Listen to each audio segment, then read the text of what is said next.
আমার আল্লাহ পাক বলেন নবী খায়রুকুম মান তাআল্লামাল কুরআনা, বিশ্ব নবীর জবানে আল্লাহর নবী শিখিয়েছেন খায়রুকুম মান তাআল্লামাল কুরআনা। এটা মুফতি সাহেবের কথা না, পীর সাহেব কোন ফকির সাহেবের কথা না, স্বয়ং আল্লাহর নবীর জবান মোবারকের কথা। বললে হুজুর কি কথা? আমার নবী বলেন খায়রুকুম মান তাআল্লামাল কুরআনা ওয়া আল্লামাহু। আমার নবী বলেন ওই ব্যক্তি আল্লাহর কাছে সবচাইতে ভালো, ওই ব্যক্তির আমলটা ওই ব্যক্তি আল্লাহর কাছে সবচাইতে পছন্দ। কোন ব্যক্তি? নবী বললেন মান তাআল্লামাল কুরআনা ওয়া আল্লামা, যারা নিজে কোরআন শেখে আর একটা ভাইকে কোরআন শিক্ষা দেয়, নিজে কোরআন পড়ে আর একজনকে কোরআন পড়ায়, নিজে কোরআন জানে আর একটা কোরআন না জানো ছাত্রকে কোরআন পড়ায়, নিজে কোরআন পড়ে আর একজন কোরআন না জানা ব্যক্তিকে কোরআন পড়ায়। আমার নবী বলেন ওই ব্যক্তিটা আল্লাহর কাছে সবচাইতে বেশি পছন্দ। নারে তাকবীর। আল্লাহর পছন্দ ব্যক্তি হয়ে যাবে, সুবহানাল্লাহ বলবেন না? আর একটা ব্যক্তিকে আল্লাহ পছন্দ করে, বলবো বলবো ইন্নাল্লাহা ইউহিব্বুত তাওয়াবিনা ওয়া ইউহিব্বুল মুতাতাহিরিন।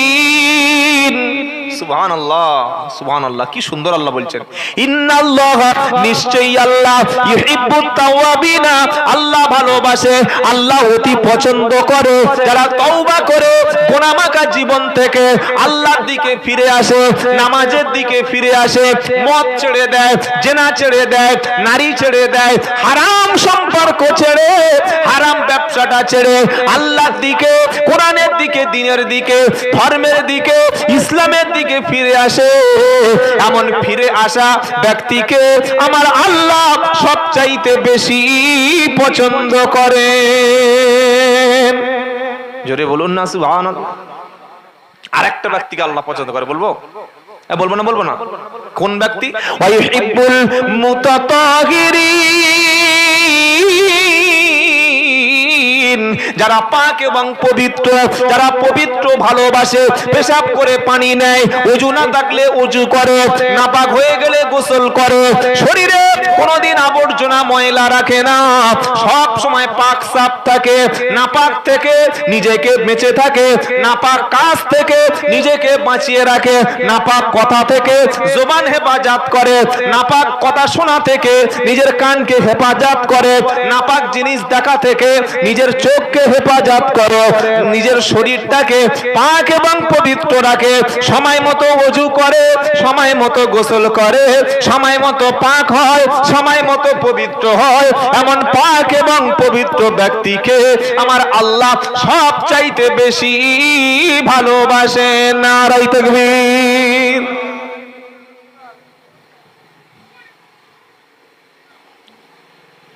আপনি এবং আমি আল্লাহর ভালোবাসার তালিকায় আছি কিনা বাড়িতে গিয়ে একটু হিসাব মেলাবেন।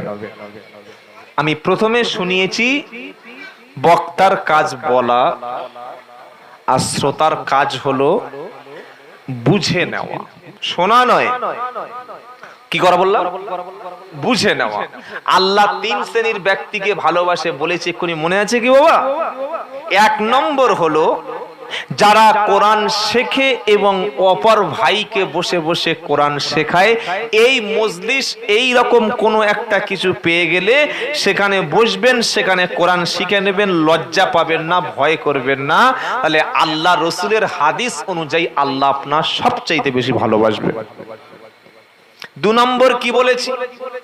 আল্লাহর বান্দাদের মধ্যে গুনাহ করতে করতে যারা গুনার সাগরে হাবুডুবু খেয়ে নিজের জীবনের ভুলটা বুঝতে পেরে যারা তওবা করে আল্লাহর দিকে ফিরে আসে, এমন ব্যক্তিকে আল্লাহ খুবই ভালোবাসেন।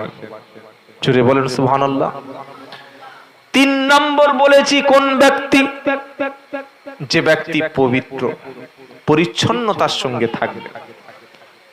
একটা পোশাক পরেছেন পায়ের গাঁটের নিচে, বড় লজ্জা লাগে। মুসলমানের ছেলে 22-23 বছর 25 বছর বয়স, এই ছেলেটার এখনো কমন সেন্স হয়নি যে আমি হাফ প্যান্ট পরে রাস্তা থেকে ঘুরি কিভাবে।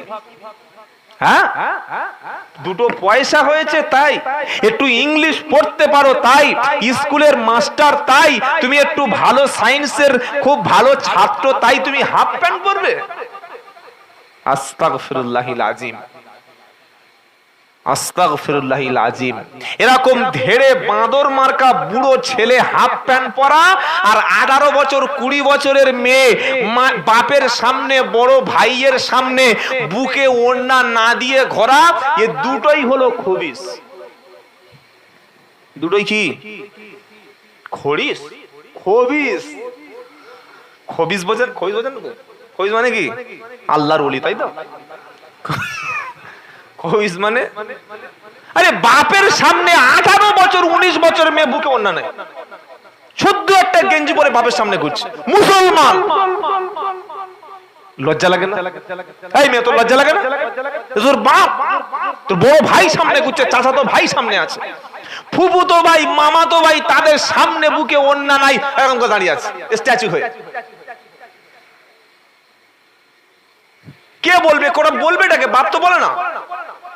আর একটা নির্লজ্জ আছে বেটা ছেলে, যার 28-30 বছর বয়স, এই পর্যন্ত হাফ প্যান্ট পরে, পায়ে কালো সুতো পরে, চুলটা স্টাইল মেরে কেটে, বাঁতে সিগারেট টানতে হাফ প্যান্ট পরে পরে রাস্তা থেকে যাচ্ছে। এটাই নাকি স্ট্যাটাস, এটাই নাকি ফ্যাশন, এটাই নাকি আপডেট, এটাই নাকি স্মার্ট। ওরে ছোট পোশাক পরা যদি স্মার্ট হয়, তাহলে কুত্তার চাইতে স্মার্ট আর কে আছে? কোথায় মুসলমানদের লজ্জা? কোথায় লজ্জা মুসলমানদের আছে বলুন? খালি ইমাম সাহেব দেখলে আর পাড়ার মসজিদের মুসল্লিরা বার হয়েছে টুই মাদে, লজ্জা করে লাভ আছে? লজ্জা নেই যার ইমান, হায়া নেই যার ইমান নাই তার। আর যে নারীর হায়া আছে, লজ্জা আছে, শরম আছে, আল্লাহ তার গর্ভে নেক সন্তান, পরেশগার সন্তান, শিক্ষিত সন্তান, ওলি বান্দা, পীর বান্দা, একজন আল্লাহওয়ালা বান্দা দান করবেন। বলুন সুবহানাল্লাহ। খালি বলছে কই হুজুর এখন আর বড় পীর তো হচ্ছে না, দাদা হুজুরের মতো পীর পাওয়া যাচ্ছে না, কি গো খাজা মঈনুদ্দিন চিশতির মতো আর ওলি বান্দা বার হচ্ছে না। হচ্ছে তো তাদের মা যেমন ছিল, আমাদের মা তো তেমন নাই। গাছ থাকলে তবে তো ফল পাবি, তোর গাছ নাই তো ফলটা হবে কোত্থেকে?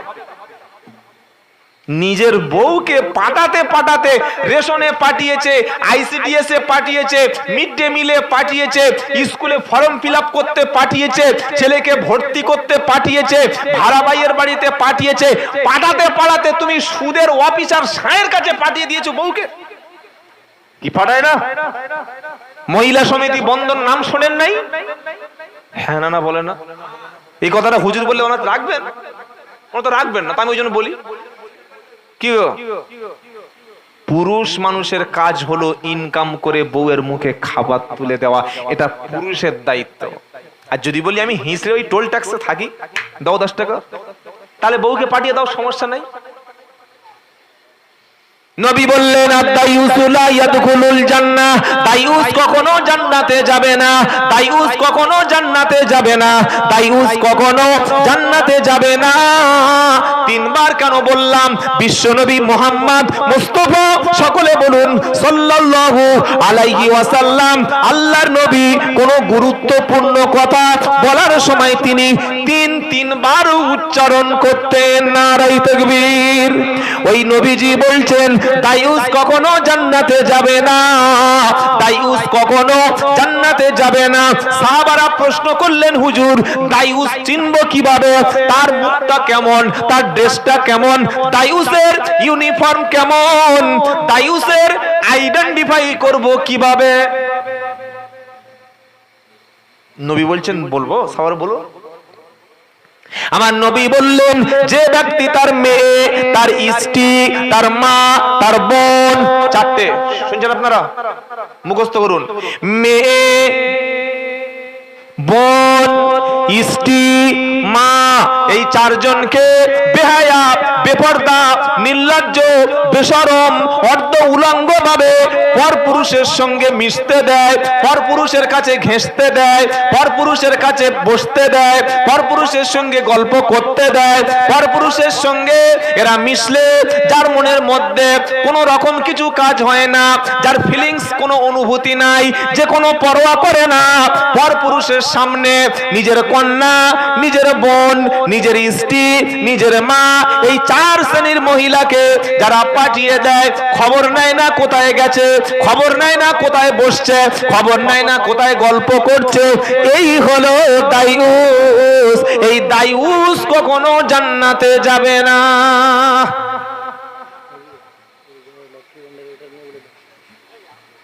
আল্লাহ ওয়ালা ভাইরা, আমরা যেন দায়ুসের খাতা থেকে নামটা কেটে ফেলি ইনশাআল্লাহ। বলেন অবশ্যই আল্লাহ নেক সন্তান দেবে আমাদের গর্ভে, কেন দেবে না?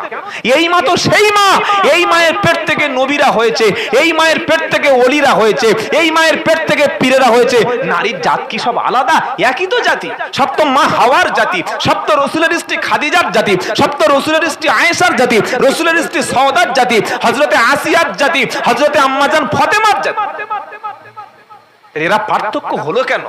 তার কারণ হলো আমি পুরুষ, আমি স্বামী, আমি ভাই, আমি ছেলে, আমি বাপ, আমার 4টে মেয়েকে ঘরের বাইরে বার করিয়ে বন্ধনে মহিলা সমিতিতে অফিসারের কাছে পাঠিয়ে তবে আমার জানটা ঠান্ডা হয়।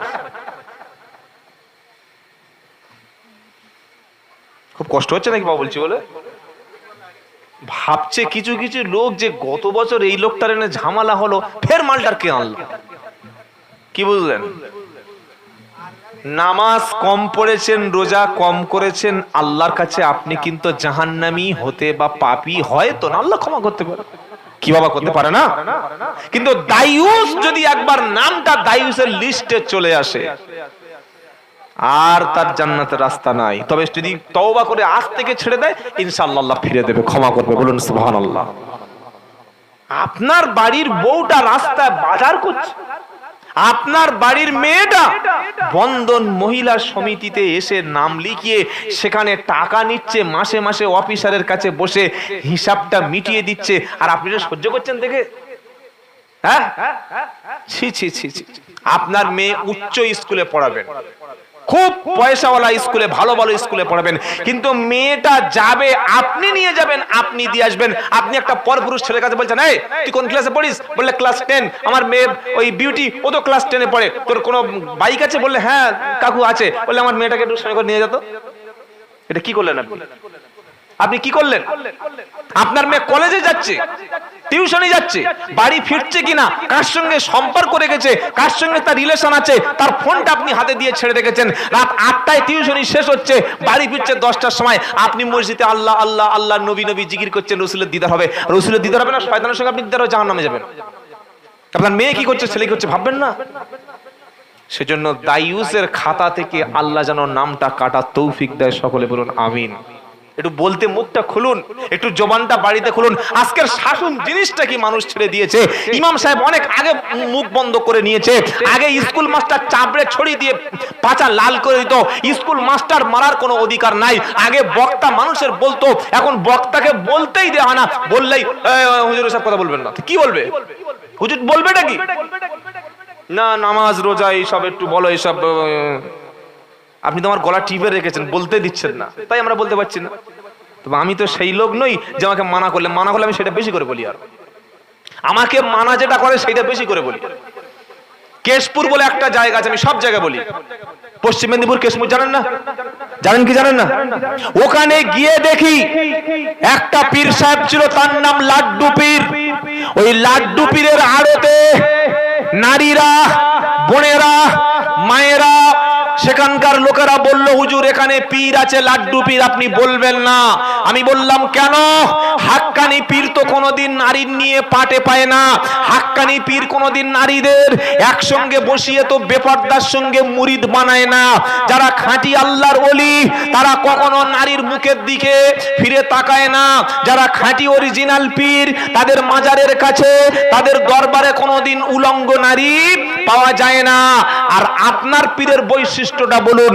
তো ওরা বললেন আমাদের পীর যখন আসে নারীরা দুদিকে লাইন দিয়ে বসে, পীর সাহেবের পাটা ফেলে দেয়, নারীরা একটা করে সেজদা দিয়ে পায়ের বুড়ো আঙ্গুল ধরে চুমু খায়। আমি বললাম শোনো ভাই, বিশ্বনবীর পায়ে তো কোনোদিন নারীরা চুমু খায়নি, বিশ্বনবীর পায়ে কোনোদিন সাহাবারা সেজদা দেয়নি।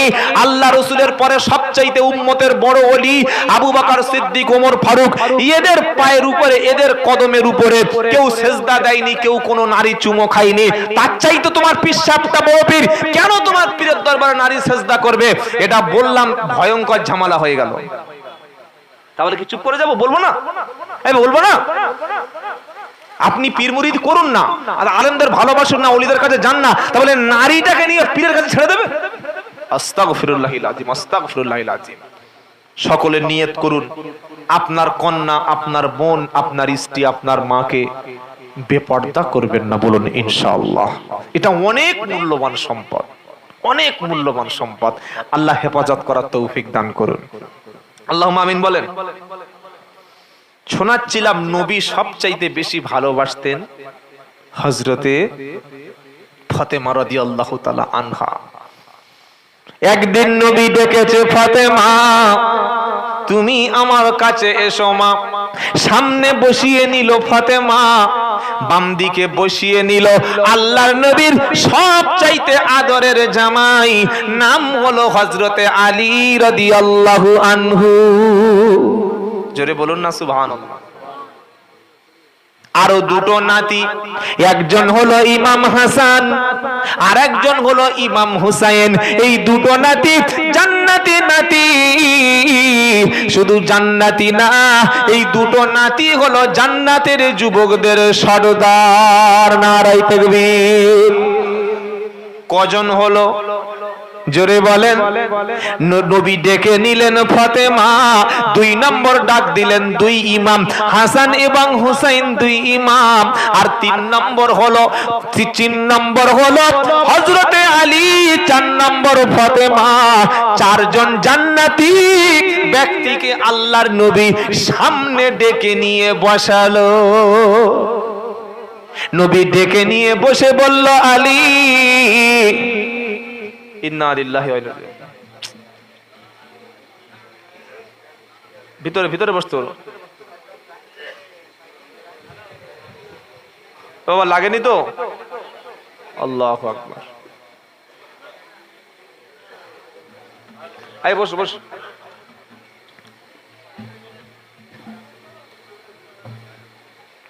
নরম জায়গা তো, চেয়ার পড়ে গেছে আর কি কাজ। বাবা তোরা যেন উল্টে পড়িস না বাবা, এগিয়ে এগিয়ে এগিয়ে এগিয়ে। তোরা পড়ে গেলে দেশ পড়ে যাবে রে বাবা, তোরা পড়ে গেলে পুরো দেশটাই পড়ে যাবে। আপনারা সব ঠিক আছেন তো? হ্যাঁ, এই লোকগুলো চালাক লোক। চেয়ার কি জিনিস দেখতে পাচ্ছেন, কখন যে পড়ে যাবে বুঝতে পারবে। আমাদের হাসিনা খালা বললে 2041 পর্যন্ত যাব না, কি বুঝলেন? বলেছিল মালটা যে 2041 পর্যন্ত আমি ক্ষমতা থেকে যাচ্ছি না, যাব না আর যাচ্ছি না। আল্লাহ বলল, এত অ্যাম্বিশন, এত তোর লোভ গদির। 40 দিন যায়নি, উঠলো ঝড়, এবার দেশ থেকে কেটে পড়। আল্লাহ পারেন কি পারেন না? পারে।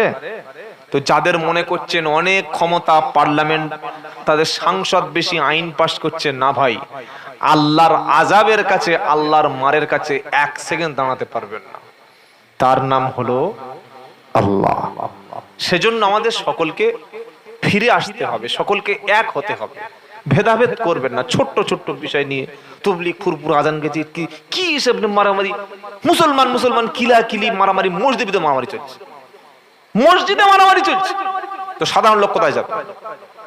নবী ডেকে বলল, ফাতেমা আমি তোমাকে খুব ভালোবাসি মা, কারণ তুমি জান্নাতের নারীদের সর্দারিনী। নবী ডেকে বললেন হযরতে আলী রাদিয়াল্লাহু তাআলা আনহুকে, ডেকে বললেন আমার জামাই, আল্লাহ তাআলা কাফিরদের জন্য তোমাকে বাগ বানিয়ে দিয়েছে। জোরে বলুন। তুমি জান্নাতীদের একজন, তুমি 10 জনের মধ্যে একজন। আর নবী দুজনকে ডাকলেন, ডান দিকে বসালেন ইমাম হাসান, বাম দিকে বসালেন ইমাম হুসাইন। আমার নবী ইমাম হাসান হুসাইনকে জীবনের চাইতে বেশি, কলিজার চাইতে বেশি ভালোবাসতেন। জোরে বলুন না সুবহানাল্লাহ। আমরা বার হলে রাস্তায় অনেকে নাতিপুতিকে কোলে নিতে পছন্দ করি না। অনেকে বাচ্চা দেখলে কার বাচ্চা, এ কি চরিত্র রে ভাই, এ কি স্বভাব তো। মসজিদে নামাজ পড়তে একটা বাচ্চা এসছে, সবে 4-5 বছর বয়স, বুড়ো লোক চশমার ভিতর থেকে এত বড় চোখ বার করেছে, মনে হয় যেন সেই ডাইনোসর। কি বুঝলেন, তেড়ে এসছে এরকম করে। কেন, তোর বাপের মসজিদ এটা, তোর বাপের অফিস? মসজিদ থেকে বাচ্চা যে তাড়াবে তাকে মসজিদ থেকে বার করতে হবে। এই বাচ্চারা মসজিদে গেলে তবে পরবর্তী প্রজন্ম মসজিদমুখী হবে।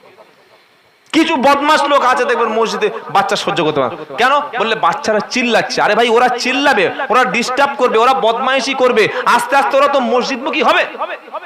আপনি এই বয়সে কি করেছিলেন? আপনার এই আজ থেকে 20 বছর আগে এই সময় আপনি কি করেছিলেন?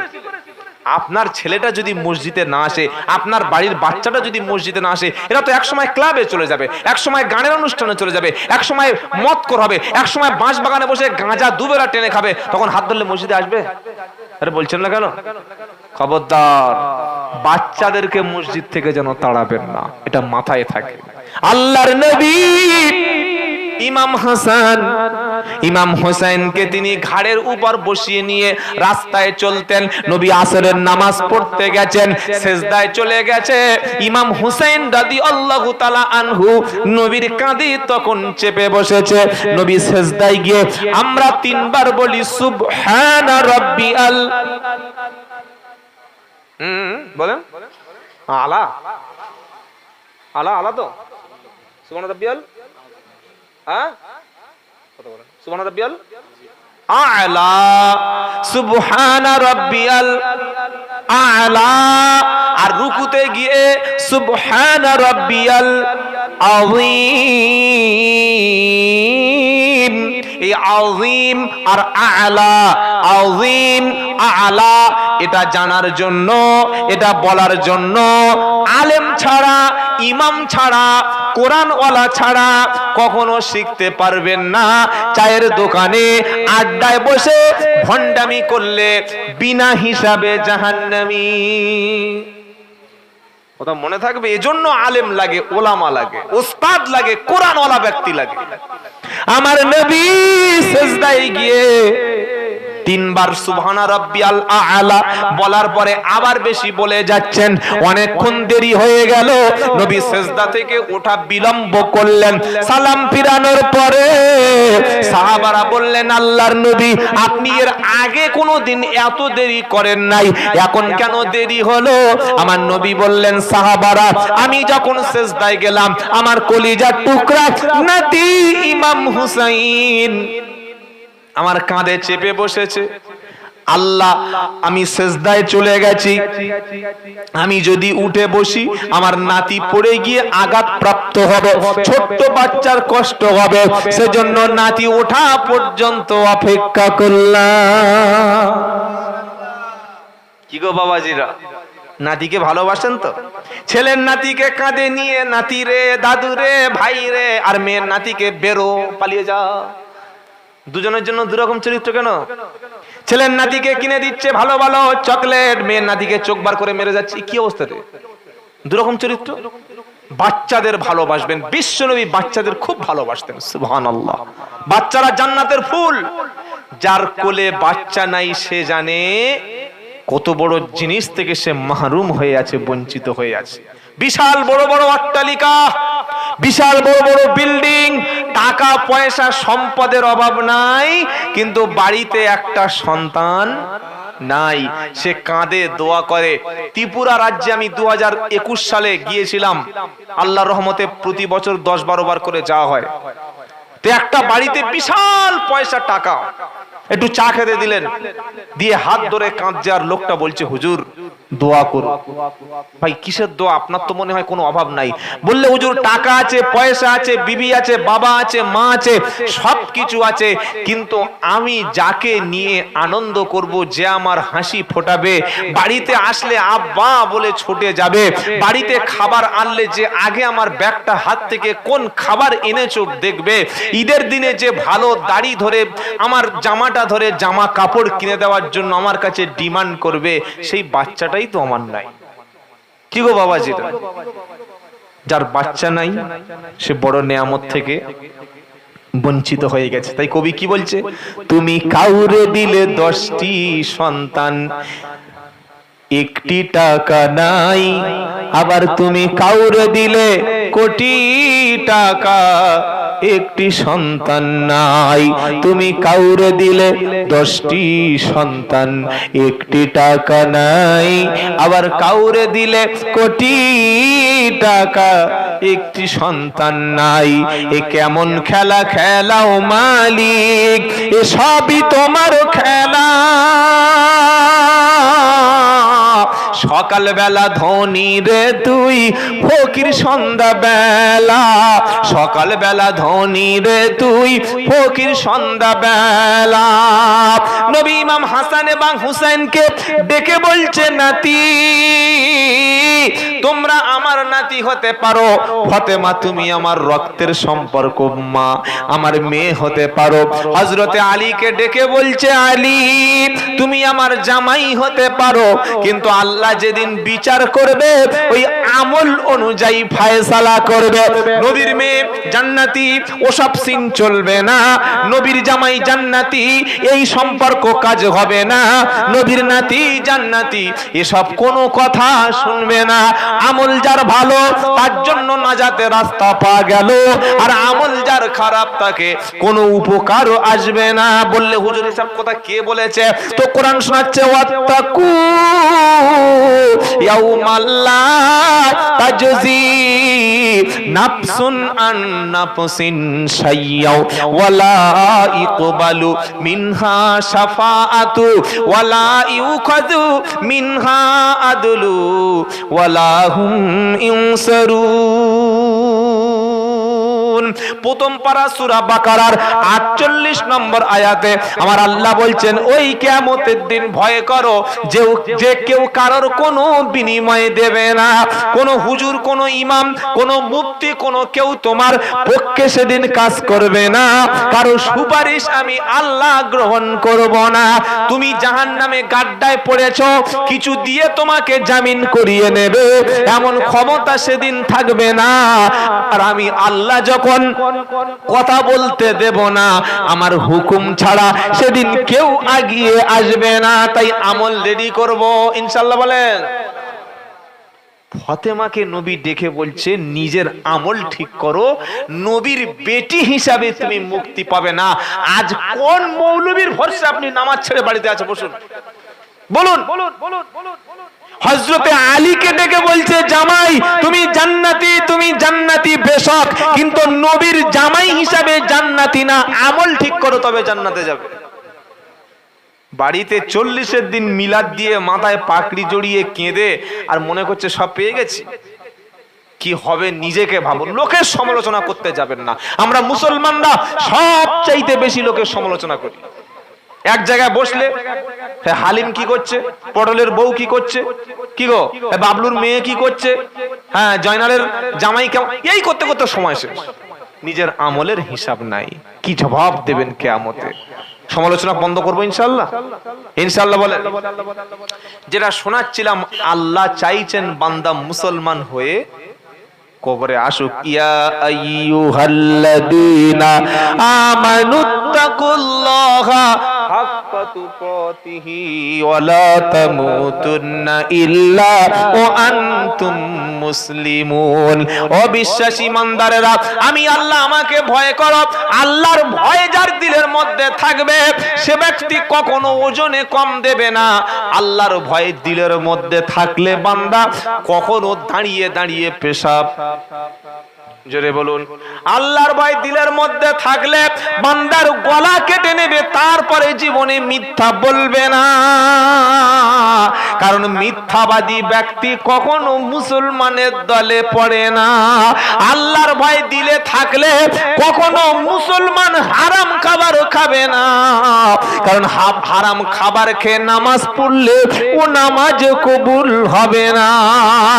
একটা মুরগি জবাই না করে রান্না করে পাড়ার মুসলমানদের যদি বলি ভাই দাওয়াত দিচ্ছি, সুন্দর দেরাদুন চালের ভাত আর মাংস দেওয়ার সময় বললাম ভাই যে মাংসটা দিয়েছি ওটা কিন্তু জবাই করা না, খাবে কে? হাত তুলুন। কেউ খাবে? যে মদ খায় সেও বলবে মাল ফাল চলবে না, ও মাল আমি খাবো, বলবে না? আরে বলছেন না কেন? যে গাঁজা টানে সকাল থেকে দুপুর পর্যন্ত সেও বলবে মরা মুরগি জবাই না করলে আমি খাবো না, বলবে না? যে মিথ্যা বলে সেও বলবে মরা মুরগি আমি খাবো না। কারণ ও জানে বিসমিল্লাহ না বললে মুরগি কখনো হালাল। জোরে বলো। ও জানে বিসমিল্লাহ না বললে মুরগি কখনো হালাল হয় না। এটা যেমন বোঝা গেল, ঠিক হারাম মাল সুদের মাল বিসমিল্লাহ বলে খেলে ঈমান তেমন থাকে না। ইয়া আইয়ুহাল্লাযীনা, কি ব্যাপার গো? আমানু কুলু মিন তাইয়্যিবাতি মা রাযাকনাকুম ওয়াশকুরু লিল্লাহি ইন কুনতুম ইয়াহু তা'বুদুন। হে বিশ্বাসী ইমানদারেরা, আমি আল্লাহ বলেছি হালাল এবং পবিত্র খাবার খা, আর হালাল পবিত্র খাবার খেয়ে আমি আল্লাহর শুকরিয়া আদায় করো। যেটা ঘাম ঝরানো, পরিশ্রম করা, মজুরি দিয়ে, অর্থ দিয়ে, কষ্ট করে যেটা ইনকাম করেছেন ওটা হলো হালাল। ওই খাবার খেয়ে দোয়া করলে আল্লাহ দোয়া কবুল করবে, জান্নাত অবশ্যই আল্লাহ দিয়ে দেবে। জোরে বলো সুবহানাল্লাহ। লোকের ক্ষতি করা টাকা, 2 নম্বরই টাকা, লোকের পিছনে ক্ষতি করে 2 নম্বরই অর্থ উপার্জন করে মসজিদে পাথর বিছিয়ে দিয়েছো, মাদ্রাসায় 2 তলায় ছাদ ফেলে দিয়েছো, আর বাড়িতে শুয়ে শুয়ে মনে করছো এত বড় মসজিদ আর মাদ্রাসা করে দিয়েছি, আমার আল্লাহ মনে হয় আমার উপরে রাজি হয়ে গেছে। আল্লাহ বলছেন না রে বোকা, না। 5000 মসজিদ করলে, 10,000 মাদ্রাসা করলে, 20,000 স্কুল করে দিলে, আর গরিবের 5 মেয়ের বিয়ে দিলে, কিন্তু তোমার ইনকামটা ছিল হারাম, ইনকাম ছিল হারাম। ও হারাম মালে আমি আল্লাহ কখনো নেব না। মনে থাকবে ইনশাআল্লাহ। সকলে বলুন হালাল খাবো ইনশাআল্লাহ। বলেন, জোরে বলেন ইনশাআল্লাহ। ঘাম ঝরানো পরিশ্রম আল্লাহ সবচাইতে বেশি পছন্দ করে। সুবহানাল্লাহ বলেন। আল্লাহ শোনাচ্ছেন আমাকে ভয় করো, আমাকে ভয় করার পরে ফালা তামুতুন্না ইল্লা ও আনতুম মুসলিমুন। আল্লাহু আকবার, আল্লাহু আকবার। আল্লাহ বলছে মরিস না রে বান্দা, মরবি না। কতক্ষণ? যতক্ষণ না তুই মুসলমান হবি ততক্ষণ। জোরে বলে। মুসলমান কে? নামাজ পড়ে বিছানায় ঘুমিয়েছে যে, সে হলো মুসলমান। গরিবের খাবারটা গরিবের বাড়িতে পৌঁছে দিয়ে বিছানায় ঘুমিয়েছে, সে হলো মুসলমান। কাজা নামাজটা সারাদিন পরে ফিরে এসে কাজা পড়ে দিয়ে ঘুমিয়েছে, ওই হলো মুসলমান। প্রতিবেশী ক্ষুধার্ত, প্রতিবেশী অসুস্থ, খবর নিয়ে তার পাশে দাঁড়িয়ে বিছানায় ঘুমিয়েছে যে, সে হলো মুসলমান। কথা মনে থাকবে ইনশাআল্লাহ। আর আল্লাহ পাক এই মুসলমান বান্দাদের জন্যই, ঈমানদার ব্যক্তিদের জন্য আল্লাহর জান্নাতের ওয়াদা আছে। জোরে বলুন সুবহানাল্লাহ। বাবাজিরা, আল্লাহওয়ালা ভাইরা, কথা আমরা শেষের দিকে নিয়ে চলে আসছি, আর বেশি লম্বা বক্তব্য না। দুটো জিনিস সামনে নিয়ে আগিয়ে যাবেন, দুটো জিনিস সামনে টার্গেট নেবেন। একটা হলো যে আমরা প্রত্যেকে মুসলমানের ঘরে জন্ম নিয়েছি, আর মরার সময় মুসলমান হয়ে আমাকে মরতে হবে, মুসলমান হয়ে আমাকে মরতে হবে। আর কোরআন আমার জীবনের শ্রেষ্ঠ কিতাব, কোরআন সাথে নিয়ে তবে আমাকে কবরে শুতে হবে। তার মানে কি 200 টাকারটা কোরআন কিনে পকেটে নিয়ে চলে গেল, এটাই? হ্যাঁ না বলেন না? আমি কোরআন যদি না জানি, ওই কোরআনুল কারীমটা আমি শিখে নেব, আর আমার বাড়ির মধ্যে কোরআন তেলাওয়াত হবে, আমার ছেলে কোরআনওয়ালা হবে, মেয়ে কোরআনওয়ালা হবে, আমার স্ত্রী কোরআনওয়ালা হবে। আমি এই দৃশ্য দেখতে দেখতে, কোরআন শুনতে শুনতে আল্লাহর সঙ্গে দিদার করব ইনশাআল্লাহ। বলে এই নিয়ত আছে? আছে ইনশাআল্লাহ।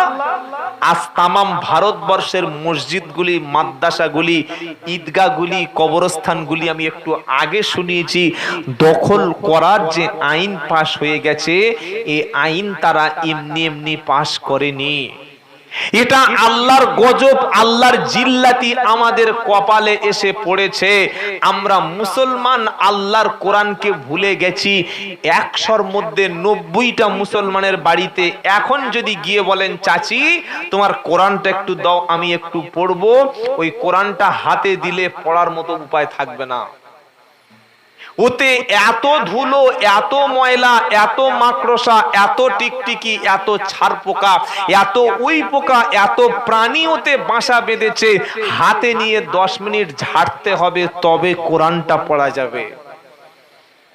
যে জাতি পৃথিবীর শ্রেষ্ঠ কিতাব, যে জাতি আল্লাহর কালামকে এত ময়লার মধ্যে, ধুলোর মধ্যে ফেলে রাখে, ওটা হাতে নেয় না, খবর রাখে না, ওটার দিকে ফিরে তাকায় না, মুখে চুমু খায় না, ওটা কোনোদিন খুলে পড়ে না, সেই কোরআনটা মুসলমান ধুলোয় ফেলেছে। সেই জাতিকে আল্লাহ প্রধানমন্ত্রীকে ফেলে মুসলমানকে দেবে, তাই না? সময় আছে, ফিরে আসুন। কোনো গোঁড়ামি, কোনো ভাঁওতাবাজি চলবে না, দলাদলি চলবে না। তবলিগ ফুরফুরা আজান গাছি এখনো এই করছেন বসে বসে নিজেদের মধ্যে। মসজিদের নোটিশ যখন পড়ছে, মাদ্রাসাগুলো যখন ভাঁ হচ্ছে, ইউপিতে 130 বছরের কবরস্থান জেসিবি বুলডোজার দিয়ে সমান করে ভেঙে দিয়েছে, দেখেন নাই? এই পর্যন্ত 47টা মসজিদ ভেঙেছে। এই ওয়াকফ আইনটা পাশ করার পরে 47টা মসজিদ ভেঙেছে। কারা ভেঙেছে? যারা দেশের শত্রু, যারা দেশকে ভালোবাসে না, তারাই মসজিদগুলো ভাঙছে। আপনার মসজিদ ভাঙবে না? আপনার মাদ্রাসা বন্ধ করবে না? কেন করবে? একটা ফুরফুরার লোকের মারলে তবলিগ জামাত হাততালি মারে, আর একটা তবলিগ জামাতের দাড়ি ধরে টানলে ফুরফুরালে বলে সালাহ ঠিক হয়েছে, আর করবি? একজন আহলে হাদিসের গুলি করলে তখন বেরেলিরা নারাই তাকবীর, এই তো রাসূলের দুশমনদেরকে মেরে দিল। আবার একটা বেরেলির লোকের মারলে আহলে হাদিসরা বলে সালাহ বেদাতি মাল, এইবার মরেছিস, ঠিক আছে, বারবার বলছি কোরআন হাদিস আমল কর, খালি পীর নিয়ে পড়ে থাকবি। এটা এতদিন করেছি না করি নাই? হ্যাঁ বানাও, জিজ্ঞাসা করছি করেছি না করি নাই? এখনো আমরা মসজিদ থেকে মানুষদের বার করে দিই, এখনো আমার মতের মানুষের বাইরে লাথি মেরে তাড়িয়ে দিই, এখনো আমরা মুসলমানকে সালাম দিই না, এখনো আমরা আলেম ওলামারা বিদ্বেষ ছড়িয়ে যাই জলসার মধ্যে। এই 2 সপ্তাহ আগে আমার একটা জলসা ছিল পূর্ব মেদিনীপুরের, জায়গাটার নাম হচ্ছে মহিষাদল থানা, নন্দকুমার থেকে ভিতরে, আর বলবো না। আমি গিয়েছি, একজন বড় হুজুর সে আসবে না। কেন? বলছে না উনি গেলে আমি জলসা করবো। আরে সমস্যাটা কি বল? বলছে আমাদের দলের না। তোর আবার দল কি রে? তুই কে রে? তোর আবার দল কি? আমাদের দল আল্লাহ, আমাদের দল রসুল, আমাদের দলের নাম কোরআন, আমাদের দলের নাম ইসলাম। আমরা মদিনাওয়ালা দল করি, আল্লাহর দল করি, আমাদের দ্বীনের নাম ইসলাম, আমাদের পরিচয় মুসলমান। এর বাইরে কিছু আছে? হ্যাঁ বা না বলুন? এবারে কিছু আছে? এই হ্যাঁ না বলেন না? কবরে যেদিন যাবেন আপনাকে প্রশ্ন হবে 3টি, মার রাব্বুক মা দীনুক মান নাবিয়ুক, তোমার দ্বীনকে বলো। কেউ যদি বলে ফুরফুরার পীর সাহেবের মুরিদ, পাছা ফাটিয়ে দেবে। কেউ যদি বলে তবলিগ জামাত, মেরে কাপন গুড়িয়ে দেবে। কেউ যদি বলে আহলে হাদিস, মাথার খুলিটা উড়িয়ে দেবে। একটাই পরিচয় সেদিন দিতে হবে, আমি ছিলাম মুসলমান, আমার নামাজ ছিল, আমার আমার কোরআন ছিল, আমি সৎ ছিলাম, আমি নবীর সুন্নাত অনুযায়ী চলতাম, আমি মানুষদেরকে ভালোবাসতাম, আমি হক হালাল হারাম বেঁচে চলতাম, আমি মুসলমান হয়ে কবরে আসলাম, এই পরিচয় দিলে কবর সেদিন আমার মুক্তি দেবে। নারায়ে তাকবীর। আর দুটো প্রশ্ন জানেন তো? প্রশ্ন তো আল্লাহ আউট করে দিয়েছে, নবী বলে দিয়ে গেছে, এরপরে আমাদের রেজাল্ট ভালো হওয়ার তো কথা। কি গো ভাই? দ্বিতীয় প্রশ্ন, মান নবিয়্যু, তোমার নবীকে বলো, কে তোমার রাসূল ছিলে বলো, তুমি কাকে সাপোর্ট করতে বলো, তুমি কাকে ভালোবাসতে বলো, কার মতো খেতে বলো, কার মতো পোশাক পরতে বলো, কার মতো তুমি নামাজ পড়তে বলো, কার মতো ওযু করতে বলো, কার মতো গোসল করতে বলো, কার মতো তোমার চরিত্র ছিল বলো। ও সময় কোন ব্যক্তি, কোন পীর, কোন ফকির, কোন আলেম, কোন ব্যক্তির নাম সেদিন বললে মুখে হবে না, সেদিন বলতে হবে আমার নবী ছিল বিশ্ব নবী মুহাম্মাদুর রাসূলুল্লাহ। একবার জোরে বলুন সাল্লাল্লাহু আলাইহি সাল্লাম। নারায়ে তাকবীর।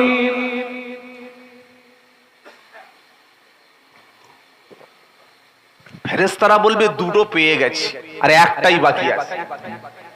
সেটা কি? ঠিক আছে,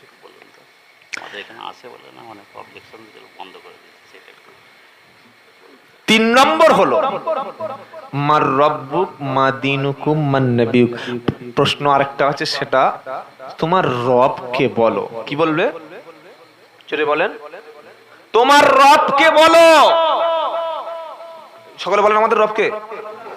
আল্লাহ সবাই বলতে পেরেছে? প্রথম চান্সে আল্লাহ এখানে বসে যারা বলতে পারে নাই, ও কবরে যখন বড় বড় লাঠি আর বাঁশ দেখবে মুখে আল্লাহ আসবে? এইরকম জান্নাতের মাহফিলে বসে আমাদের রব আল্লাহ বলতে পারে নাই, খালি হিসাব করে দেখে নিন। এই রকম কোরআনের নুরানি মজলিসে বলে আল্লাহ শব্দটা মুখে যার আসেনি, কবরে বলবে কি করে? দেখেই তো পেচ্ছাপ হয়ে যাবে। দুনিয়াতে নামাজের সময় আমরা কি বলে নামাজ শুরু করি? আল্লাহু আকবার বলি কি বলি না? এই জোরে বলেন। দুনিয়াতে আল্লাহকে বলেছি রব, রুকুতে গিয়ে সুবহানা রাব্বিয়াল আযীম, ওখানে আল্লাহকে বলেছি রব, রুকু থেকে উঠে দাঁড়ানোর সময় সামি আল্লাহু লিমান হামিদা রব্বানা লাকাল হামদ, ওখানে রব বলে আল্লাহকে স্বীকার করেছি। আবার সিজদায় গিয়ে সুবহানা রাব্বিয়াল আলা, আল্লাহকে রব বলে মেনে নিয়েছি। সারা জীবন যে মুখে রব বলে স্বীকার করেছে, আবার সালাম ফিরিয়ে দেওয়ার পরে, ফরজ নামাজের সালাম ফিরিয়ে দেওয়ার পরে, তাসবিহ দরুদ তাসবিহ সুন্নাত দোয়াগুলো পড়ার পরে আল্লাহকে হাত তুলে বলেছি রব্বানা। বলেছি কি বলি নাই? আরে বলছেন না কেন? রব্বানা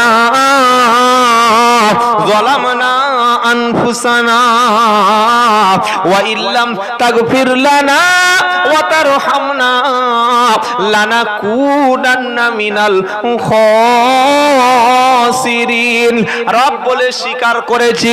আমার আল্লাহর ফেরেশতা বলছে, এই ফেরেশতা, ওই বান্দার কবরে যাওয়ার আগে দেখ, দুনিয়ায় নামাজের রব বলেছে, রুকুতে রব বলেছে, সিজদায় রব বলেছে, আর নামাজের পরে যখন হাত দুটো রবের কাছে তুলেছে, রাত যখন গভীর হলো, সবাই যখন ঘুমিয়ে গেল, আমার বান্দা তখন সিজদায় ছিল, আমার বান্দা তখন নামাজে ছিল।